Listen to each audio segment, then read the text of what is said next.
Hello दोस्तों, मैं हूं कुतुबुद्दीन साइंस मैथ पर आपका स्वागत करता हूं। आज हम लोग बायोलॉजी के कुछ इंपॉर्टेंट क्वेश्चंस के बारे में बात करने वाले हैं जो सीबीएसई बोर्ड एग्जाम में पूछे गए हैं और बहुत ही इंपॉर्टेंट क्वेश्चंस हैं।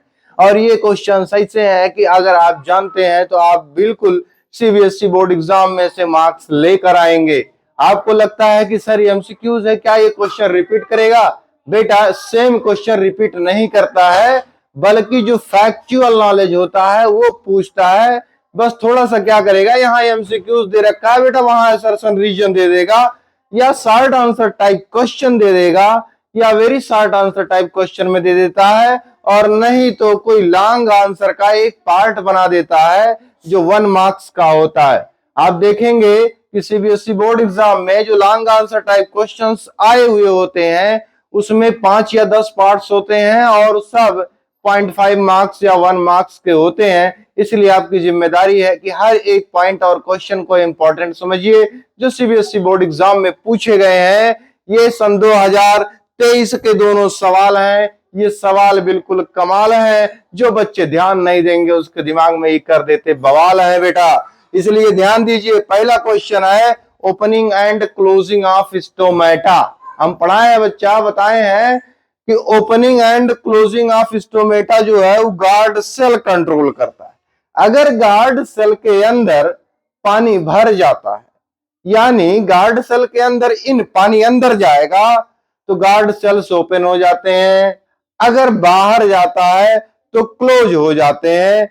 अब देखिए इसमें से कौन सा क्वेश्चन सही है। लिखा हुआ हाई प्रेशर, बेटा हाई प्रेशर से क्या लेना देना है?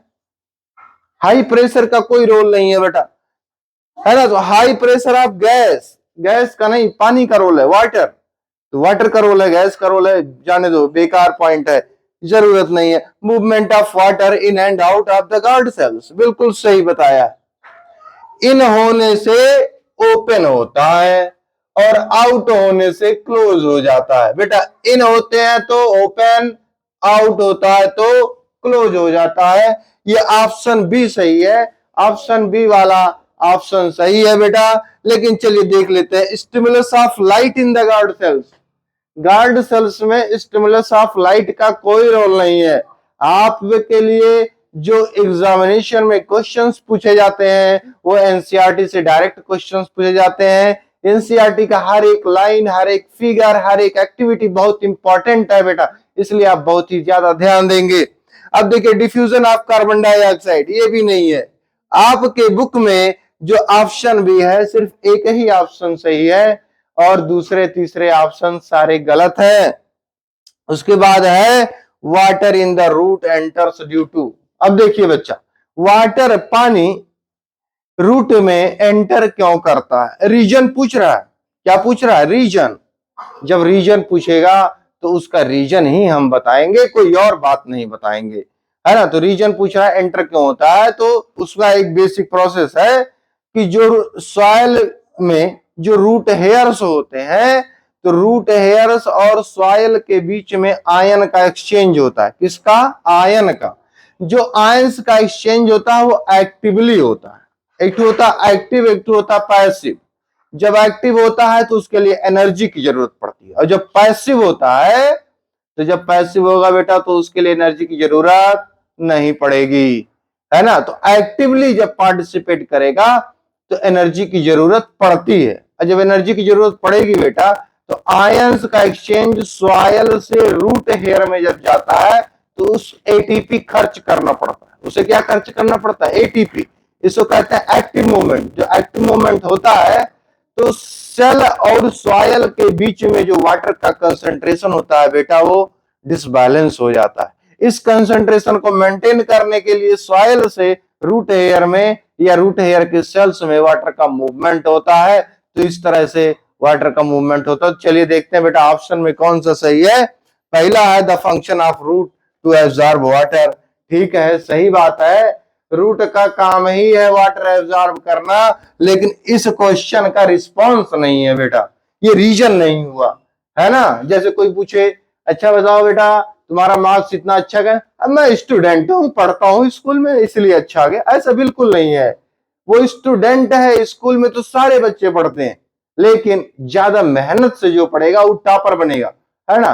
तो इसलिए ये रीजन सही नहीं है। Difference in the concentration of ions between the root and soil 100% सही है बेटा। क्यों? रूट एंड सॉइल के बीच में जो आयन कंसंट्रेशन का डिफरेंस क्रिएट होता है, उस डिफरेंस को मेंटेन करने के लिए वाटर का मूवमेंट होता है, तब जाके वहां ऑस्मोसिस होती है। तो ऑप्शन बी सही है बेटा। यहां भी ऑप्शन बी सही है, यहां भी ऑप्शन बी सही है। Excess water present in the soil, इससे हमें कोई लेना देना नहीं है बेटा। पानी चाहे कम हो चाहे ज्यादा हो, क्या लेना देना है। हमारे बैंक में भी बहुत पैसे होते हैं लेकिन हम निकाल नहीं सकते हैं बेटा। ऐसे ही ये है, excess water present in the soil, soil में बहुत सारा पानी है, तो क्या सारा पानी कोई प्लांट ले सकता है? इसके लिए जरूरी है? नहीं। इसलिए ऑप्शन बी सही है। Diffusion of water in the roots, बेटा वाटर का ऑस्मोसिस होता है, डिफ्यूजन नहीं होता है। रूट में वाटर की ऑस्मोसिस होती है, डिफ्यूजन नहीं होता है, ये बात ध्यान दीजिए। यानी जो क्वेश्चन नंबर 2 है देखेंगे, water in the root enters due to difference in the concentration of ions between the root and soil, ये असर्शन रीजन का क्वेश्चन नंबर 1 का बनने वाला है। इसलिए आप लोग तैयार रहिए बोर्ड एग्जाम के लिए, और हम आपके लिए डेली लेकर आएंगे 1-2 क्वेश्चन, 3-4 क्वेश्चन और 5 क्वेश्चन। आप लोग वीडियो को लाइक करेंगे, शेयर करेंगे।